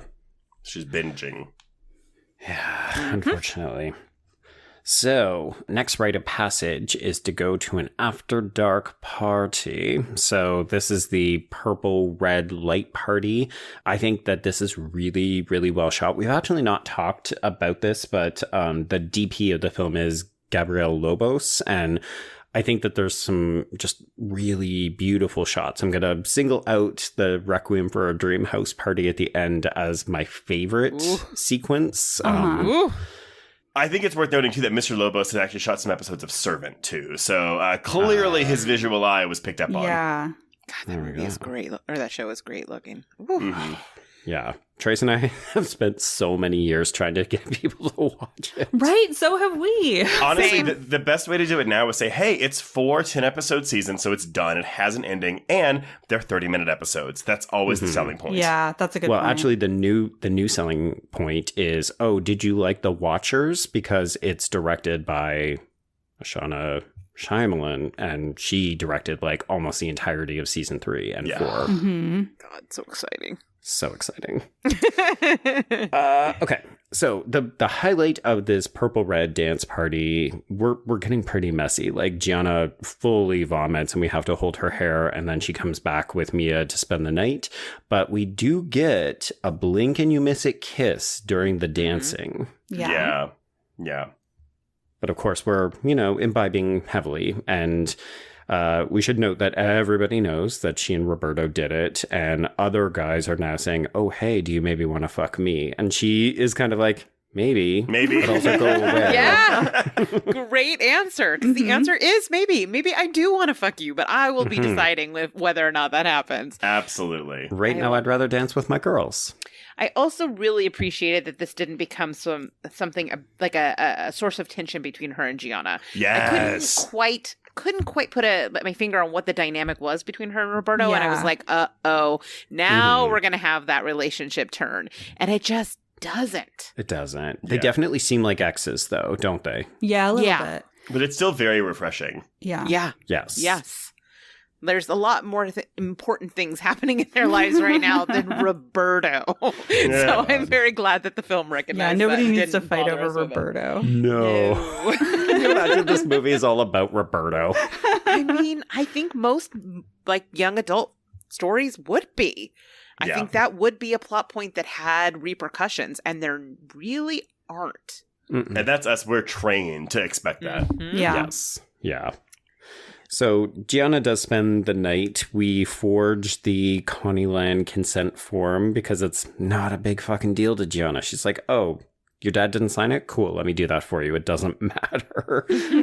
They do sleep in the same bed. They talk about Mia's situation in terms of thinking she's adopted. And Gianna reveals, oh yeah, my mom fully ditched me to go to North America saying, I'll send for you. And then never did. For 5 years, she's been saying this shit. Lesbian processing. Am I right?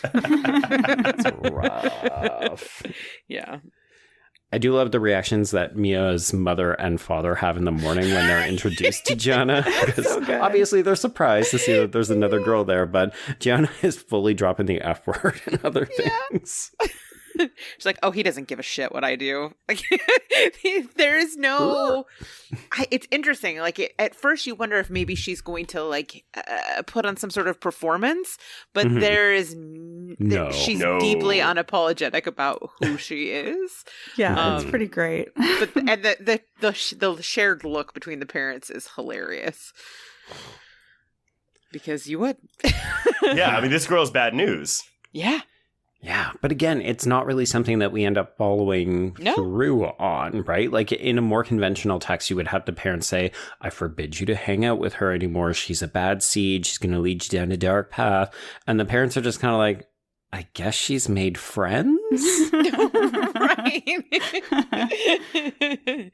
Which, that's good. That's good. I don't know. Did you have that friend when you were younger who just absolutely made you act out? Yes. Oh, yes. Oh, yeah. Me too. No, I was a good boy. Oh. See, I was a good boy until I met my Gianna, and then all of a sudden it was like, oh no, the police are escorting me home because my friends and I lit an entire school field on fire. Yes! Oh, wow. Okay, I didn't do that, but... Did we get chased by the police helicopter? Yeah. Yes, we did. Yeah. I mean, I think we get a lot of love stories. We get a lot of coming of age stories. We get all but you rarely get your first Gianna story, but we, we have them. We have them, and I think it's such a big part of adolescence. Joe, I cannot believe you've never shared that story in this podcast before. That would have gotten you so many kudos from our listeners. Well, see, we're the people that bring out his arson stories. That's our dynamic. Any other felonies he'd like to confess to? I can't say it's a moment I'm excessively proud of. It's just it's almost more... Wow, did I actually do that? Because that was fucking reckless and stupid. That could have had really severe implications. That's how you know you're old, because you don't want to brag about it. Yeah. I mean, now you're worried it's about not even a brag. It's more so, wow, when I was a kid, I was so stupid, I did this. So it's still kind of a brag, but you're still acknowledging that you're aware it was a bad thing to do. Right, yes. But also give you the credibility for... Absolutely. Work that shit. I just love that this movie isn't interested in the kind of expected things, that we don't focus on the jealousy, on, the parents' punishments, that it's really about like the friendships, the coming of age stuff, and of course, like Mia's transformation. Or when it does give us the expected stuff. Like right now we're out to the school trip, and of course we're doing drugs, we're having weird trips and so on. And you're like, okay, we've seen this all before. We know more or less what's going to happen. But it doesn't play out exactly the way you might expect. I just like the way they take the Molly, too. I was like, wait, we're just mixing that in a single water bottle and hoping we're all getting the same dose? Like, that doesn't make any sense. Like, no. Well, that's why they stop Mia when she goes to take a second chug, because it's like, girl, you don't know what the dosage is on that anymore. Also, I mean, granted, I don't know how fast, like, Molly crystals, like, dissolve in orange juice, but I was like, I don't think you shake that enough. I think there's just a big pile of drugs at the bottom of that bottle that you're not drinking. You're not 100%. Doing it right, girl. You're not doing it right. You're supposed to lick your finger, stick it in the bag, pull it out, and lick your finger. That's what you do with that shit. Like a lady. Like a lady. You use your pinky like a lady. God. But Mia's not a lady. She's a slut, according to Roberto, because she is having sex with him and then doesn't want to finish. Yep. Yeah. Well, and that's also the drugs taking an act there too, but for sure. Yeah. Oh, I love that she basically gets bored, and that's why she ends up bouncing with him. And then she's like, yeah, I'm not feeling this, so I'm going to stop. Yeah. And he doesn't understand, so of course he gets super mad at her. Oh, yeah, because now she's a slut. An ungrateful slut, too. Yeah. He was going to give her 30 seconds of heaven, and she didn't even ruined it all. Just go back to your video games, Roberto. Sir. But this actually anticipates a much bigger revelation, which is the disappearance of her belly button. That's a red flag. Yes, it is. I feel like this is also the first time that we really get to see what her legs are starting to look like. You know, we've seen glimpses that something's going on. It looks like heavy bruising. Yeah. But when we see her in the bathroom when she begins to hyperventilate, it looks like she's been in a car accident. Yeah, they look so painful and like they're starting to fall apart. It's not good. Yeah. But it's great body horror. Oh, yeah. And kudos to this film for, like, I can't imagine we had a huge budget to work with, but every time we see the legs or the peeling and then that tail, it all looks great. Yeah, I mean, whoever was in charge of allocating the budget, they did a really good job. There we go. Yep. So she does end up passing out. Our friends get her back on the bus. We go home. But of course, she was not meant to be on this trip. So mom and dad are waiting for her when she walks in the door. And it is back to therapy time because we are pissed. And I think this is what you commented on earlier, Rachel. But it's like, instead of talking to their daughter, they're just like, oh, go to therapy. And like, again, therapy is a really good tool to use, but it's just that. It's a tool. You still have to do some of the work. And that's what these parents are avoiding doing right now. Yeah, I don't think they're interested in that at all. Or they feel very in over their heads. They seem a little scared of her, to be honest. And I wonder if it lends credence more to the backstory, that they seem so frightened of her. Right. Yeah. Well, I mean, and she does push her mom that time where she, like, lands on the floor. And it makes you wonder, has that happened before? Did that freak them out? You know? Absolutely. Just give her a good old-fashioned spanking. They slap her. So she does end up refusing to answer them. She doesn't want to address it. She just goes to bed, but she doesn't sleep on the bed anymore. She starts sleeping on the floor. And when she wakes up in the morning, this is where we see that the legs have begun to peel. Yeah. It's grody. I love the detail of her taking the skin and shoving it under her mattress. That is such a teenage girl or teenager thing to do. Oh my god. My cum rag from when I was masturbating all the time. Always under the mattress. And I didn't find out until 15 years later that my mom found that rag. Of course she did. I was mortified. Oh, you mean the most secure spot in your bedroom was not under the mattress? Okay, which is the first place anyone would look? I had a twin bed with a trundle bed underneath, but I specifically put it under the mattress, like above like the wire thing. So it wasn't like I put it on top of the trundle bed under my... I thought it was a good enough thing to do. I thought it was fine. And because, I didn't like wash that thing for weeks at a time sometimes. So when by the time she found it... It had walked out of the room on its own and was like, what? What is the bridesmaids thing where she's like, I cracked a blanket in half? Still one of the funniest jokes in that movie, too. Climb him. Sorry, Mom. Yeah. Okay. So I do love that we go from this, oh, my legs are really peeling, something's really wrong, I'm getting a bit of a fishy vibe from it, directly to, hey, everybody, we're dissecting a fish in biology today. Oh, my God. Yeah. Also, that enormous bladder. I had no idea about the big bladder that helps them control their depth. Yeah. Yeah? We're all learning things today. We're all just students of life. Okay, but what's this girl's name? Sophie? Oh, this is the last time we see her, I think, in this film. Yeah. Oh, God, what happens, Joe? So sad. So we dissect this fish, and again, we keep waiting for Mia to either pass out or lose control or something, and she doesn't. She finishes the dissection, everybody leaves, but she can't control her hunger, so she gobbles this fish up. Again, great Foley work. And then lo and behold, there's Sophie just watching us. And Mia doesn't have to pretend to be nice to her. She doesn't have to keep up appearances. So she just pushes this girl and threatens to kill her if she says anything. I know, it's so harsh. It's bad. I feel so bad for this girl. Like, I want closure for this girl. Like, does she have a good life after this?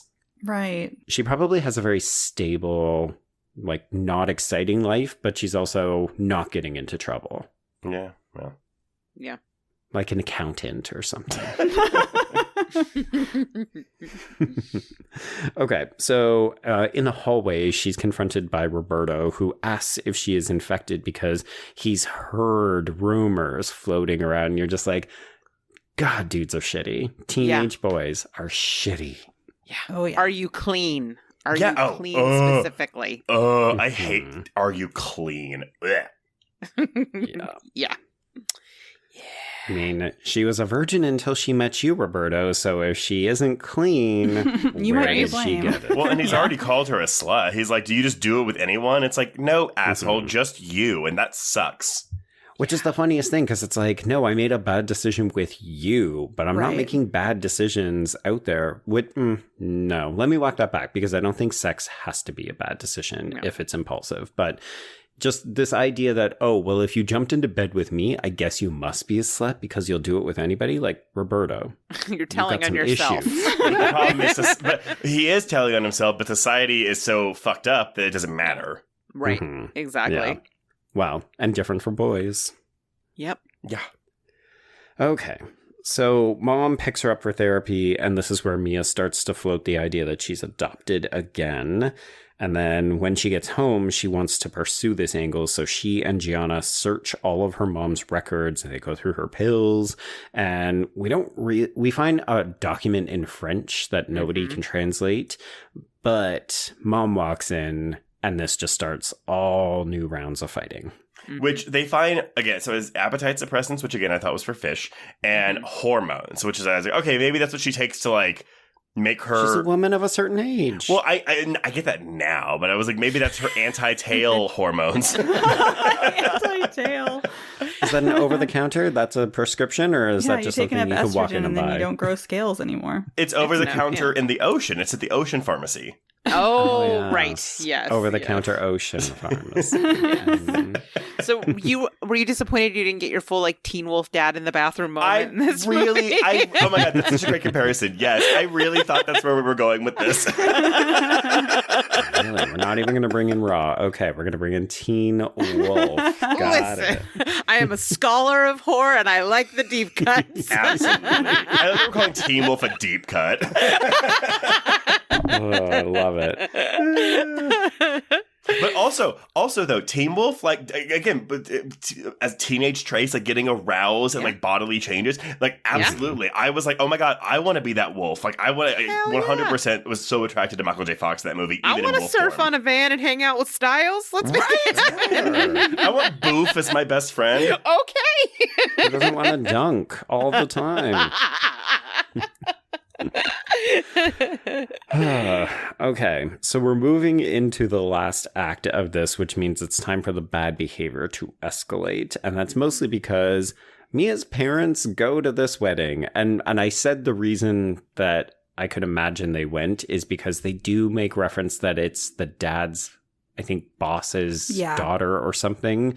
So it's like they probably feel a professional obligation, but still, it's bad timing. Well, I'm telling you right now, though, she's like, I don't feel like going. And they're like, okay, my parents would have dragged my ass to that wedding. Oh, 100%. Oh, 1,000,000%. Oh, that's not what you want? Cool. Then we're for sure doing it because you have been a bad child. So she's left alone, which means it is buffet time at the tank. Oh. Every one of these fish is going into Mia's mouth. I know, those poor fish. And then we get into mom's stash of booze and the pills, and then it's time for a lake party. So we have a heart-to-heart with Gianna, and it's important to note that the girls did see her legs when she passed out at Connieland, so they know that something weird is going on. But that's also that, like, they spread the rumor that she was sick. That's why that guy asked her that question. So I think that was Nellie and Vivi. Yeah, absolutely.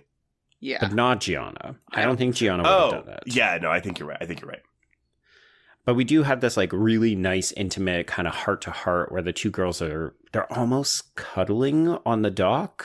But in true teen girl friendship behavior, the minute that a not super attractive guy shows any attention, Gianna just wanders off with this dude. But she is so fucking wasted that she ends up passing out underwater. And this guy is just like, oh, hey, I think that girl is gone. She's under the water she somewhere. didn't come back up. Yeah. How strange. And no one dives in after her. No, Well- nobody tries to call for help. Like, they just all just stand around looking until Mia jumps in. Mm-hmm. I mean, I get the impression that everybody at this party is really fucked up. Yeah. But still, it's alarming that Gianna would have just drowned because nobody did anything. I mean, like, but you know, even if you're like really, really, really fucked up, like if something like there's always a moment, not always, but there's a moment where if something serious like this happens, like you're not sober, obviously, because like the chemicals in your body, but like you sober up mentally pretty quickly if like someone's about to die on your watch. Right. The adrenaline kicks in, and you get that like instant clarity. I know exactly what you're talking about. Well, it does seem to be what happens to Mia, right? Because, I mean, she's been tracking Gianna this entire time, right? Like, every time we have a party, especially, we are following Gianna. We're making fuck eyes at Gianna. We want to be around Gianna. So this is a true hero opportunity. So Mia just fully jumps in. We get these great underwater scenes. They're like inky darkness. And, oh no, we've got to give Gianna some mouth-to-mouth to make sure that she doesn't expire before we break the surface 2 meters above. So it's a little mermaid kiss underwater. Yeah, it is. It's also a little bit of a callback to the smoke kiss, right? Mm-hmm. Yes. Mm-hmm. Yeah, that's a good point. But it's on Mia's turf now. Yep. Yes. It's, yeah. Mm-hmm. Yeah. Oh, the smoke kiss. I definitely thought of Suck and Blow from Clueless. Oh, yes! Definitely.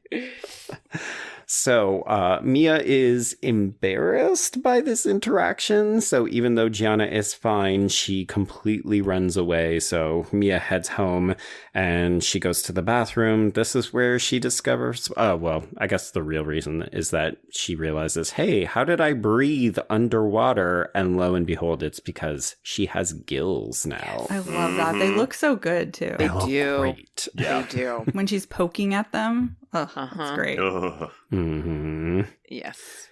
Yeah, we also notice that our legs are really starting to shed at this point. Like, we can just basically get rid of most of this skin. And of course, this is when Gianna walks in because she wants to thank Mia for saving her life.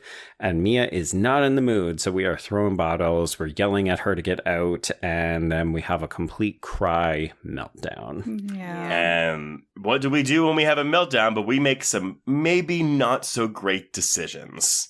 Yeah. I will confess the timing of this part of the film gets a little bit confusing for me because I thought that we were at nighttime at this lake party and then it's seemingly all happening in the same night. So we're just getting fucked up on top of fucked up because we're hitting the bottle, we're hitting the booze. Taking more pills. Yeah. Yes, more booze.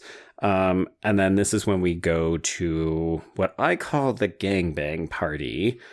But again, I really want to highlight the way that this is shot because it's like we almost have halo lighting on Mia. So everything outside of her circumference is kept in the dark, but we're tracking her as she's moving down these hallways. I just think it's super fucking artsy and really gorgeous. I mean, we've seen a lot in filmmaking of like the representation of what it is to be intoxicated. Mm-hmm. But this is the one that there is something very special and unique about this.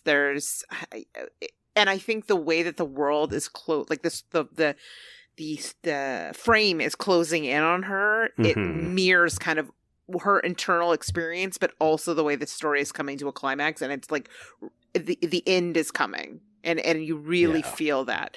Also, it creates all these shadows because you know that we are firmly subjectively through Mia's eyes throughout the entire film, but you can feel the eyes of the gaze that's around her in the way that this is shot. There's such a spectacle to her. And because we keep the camera at Mia's level because she's on her knees for this entire sequence. And that's why we don't really get a good look at the boys' faces. We just get their nude penises. It's like emphasis on faces. Yeah. It's a different head. Yes. I have to say that the sounds in this scene are not unlike her feasting on the fish. Yeah. Yeah. Yes. Ugh. Mm-hmm.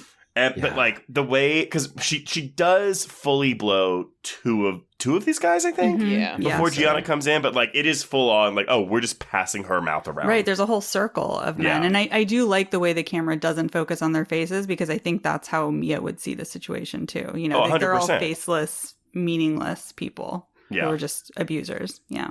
Well, and it's interesting too, right? Because in some ways we've been foreshadowing this moment with the 2 instances of hardcore pornography that the girls have watched. And that's what this looks like, right? It looks like we are watching real porn. Yeah. Mm-hmm. Unless we forget, this is a teenage actor. So we're actually not seeing anything like this. This was obviously done in a very safe, protected way. But this scene is just so fucking disgusting. Like, I think I fully wiped it from my memory after the first watch because I had no recollection of this. Oh. It's so disturbing and upsetting. Yeah. Yeah, it's shocking. I do think it's really interesting that Gianna, like, there again, this movie zigs when it comes to their relationship when you think it's going to zag. Instead of her being like, well, whatever happens to her, that kind of thing that you might expect to happen in a moment like this, she is her savior. They save, in these subsequent scenes, they save each other. Yeah. And this is, I mean, I was already like obviously warming to Gianna, but this is the moment where I was like, oh, you're a good friend. Look at you. Yeah. Yes. Like the best friend. Yeah, and she's so genuinely worried about her too, with like the leg stuff, you know?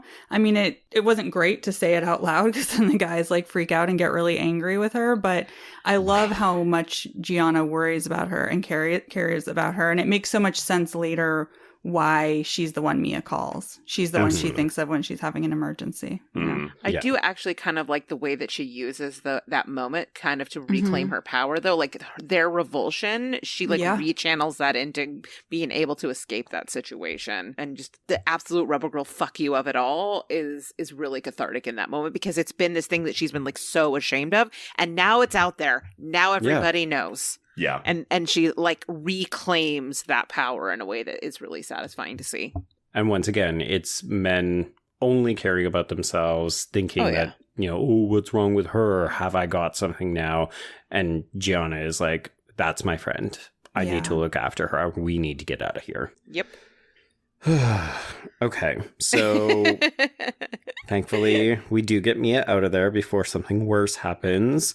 But in the night, her legs begin to fuse together, and in a moment of absolute and utter despair, she ends up cutting her wrist with a large kitchen knife. Ooh, yeah, this cut deep. Yeah. Yeah.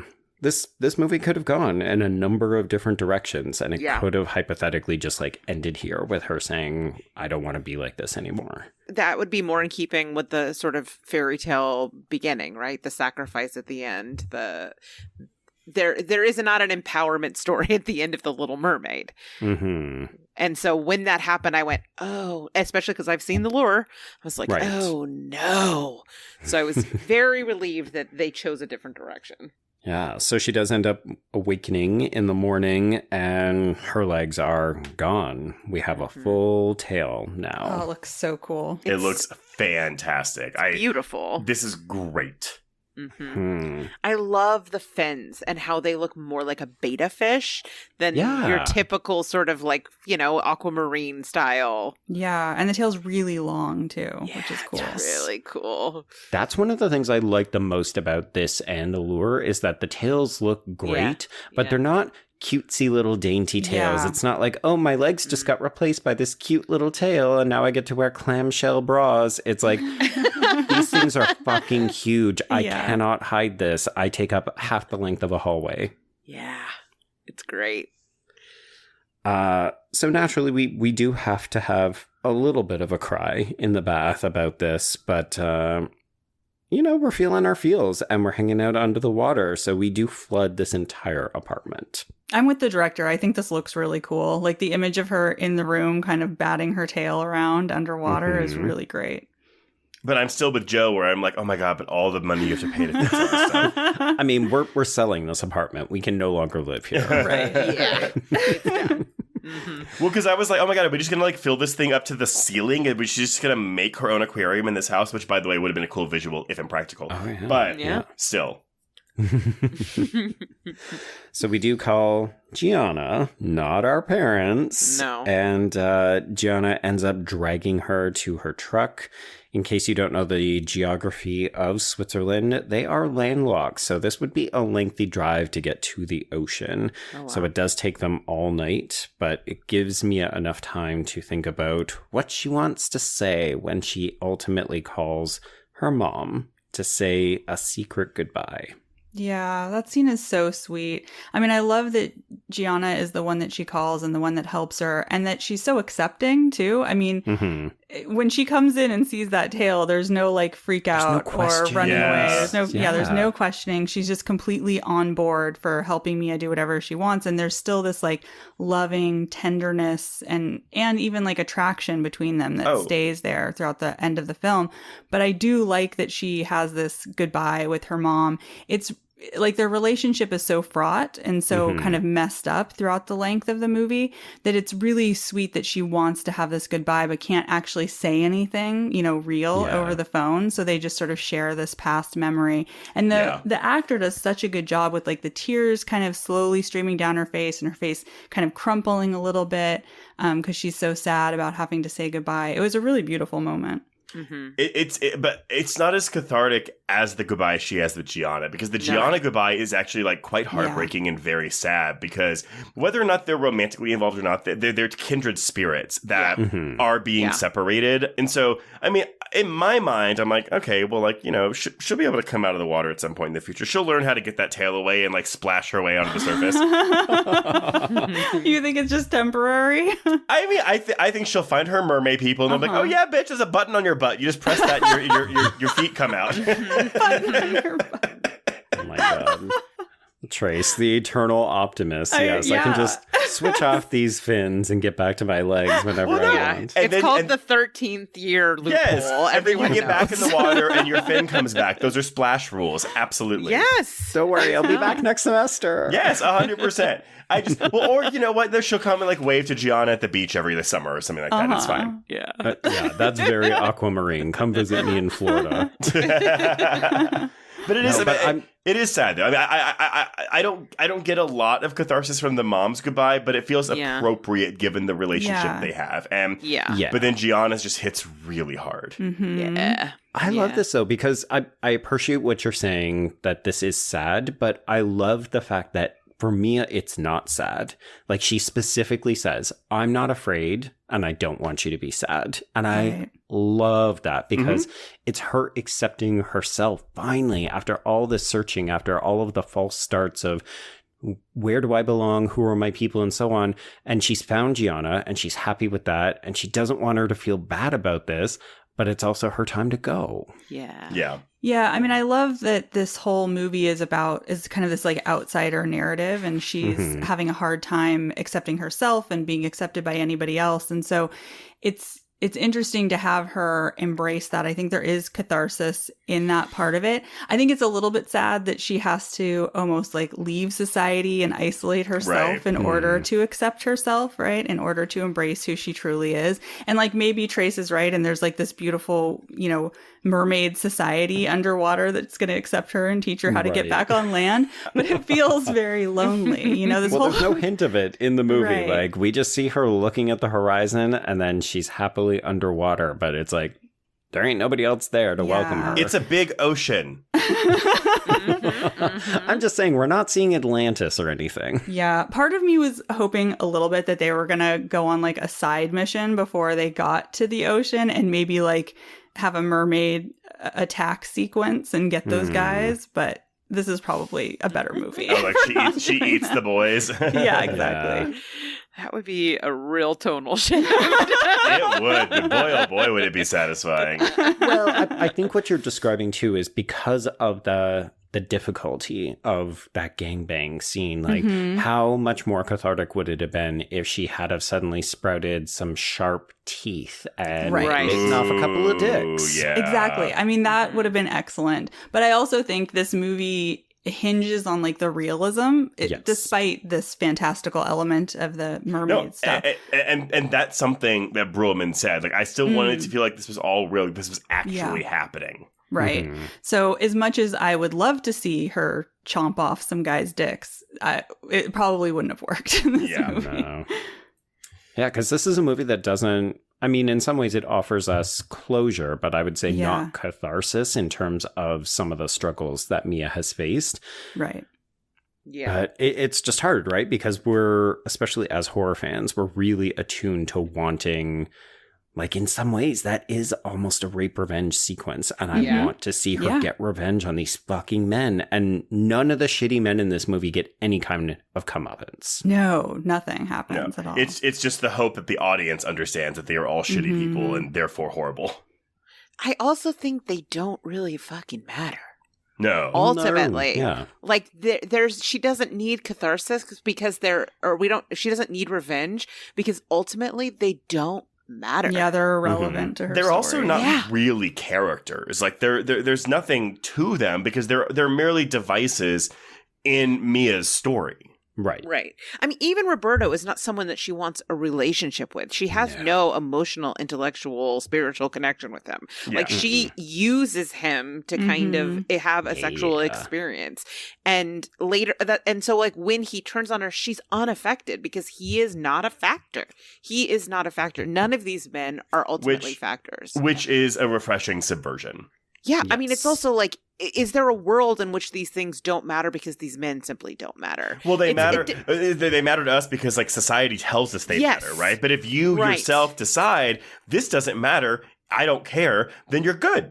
Right, and I think that's a subversion of a typical narrative, and that we, But I think to some degree, there are some people that this would be they would be unfazed by it, and that exists and is an interesting way to approach it. Well, but it's also because we're taught that you should feel something about this. Like, you should feel shame by this. What if you just don't? And that's really interesting and exciting.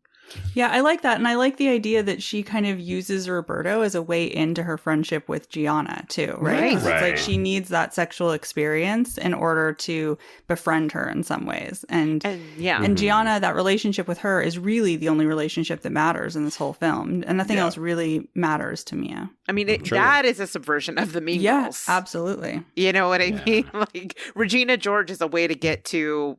I can't think of Jonathan Bennett. I just know the actor's name. Yeah. But like Aaron Samuels. Thank you, Aaron Samuels. Yeah, and this is the opposite of it's kind of like she's like, look how desirable I am to men so that I can get to you and I don't actually care about any of these jabronis. But also that feels like a bisexual fantasy. Like, oh yeah, I'm going to use this man so I can secretly get to this woman in my dreams. 100%. I love it. But yeah, that's blew my mind. That blew my mind. And Ariel and Rachel, as the guests of honor, any final thoughts on this film before we close out?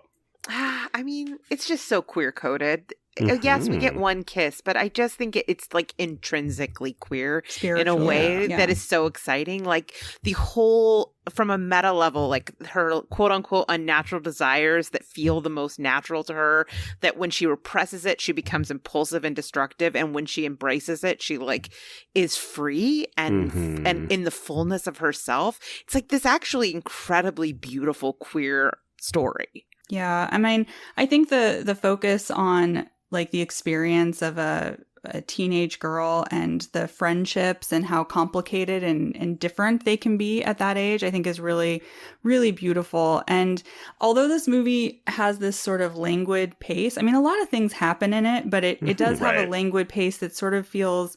It's so moody, right? Yeah, it's moody and a little bit sleepy. But I think if you can like hang with the tone of that and the slower pace, it really pays off emotionally in the end. Yeah, I think it's a movie that for me, like, I mean, I walked out giving this a 3-star, but I think after the conversation, like I've appreciated a lot more of the more nuanced aspects of it. So I might be inclined to bump this up to a 3.5 for me. But it's also not a movie that I would want to rewatch like tomorrow, you know? Yeah. I mean, yeah, that makes sense. Yeah. I can see that. It's surprisingly heavy in a lot of ways, I think, because of the way it's subverting some of our expectations. Like, this isn't a feel-good film by any stretch, even though at the end of the day, we can look at Mia's journey as one of happiness and success and accepting who you truly are. But it takes her a lot of shit to get there, which Yeah. I would argue is a very teenage thing, right? Like we've all been through shit to become the adults we are now. Right. Yeah. And that the dangerous sort of self-destructive behaviors are so realistic and things that most teenagers go through at that age. So, Yeah. Just a really like great little film that I don't think a lot of people know about. Well, they will now. Yeah. But okay, well, before we announce what we're covering next week, Rachel and Ariel, thank you so much for coming on to this, and let everyone know where can they find you on social media.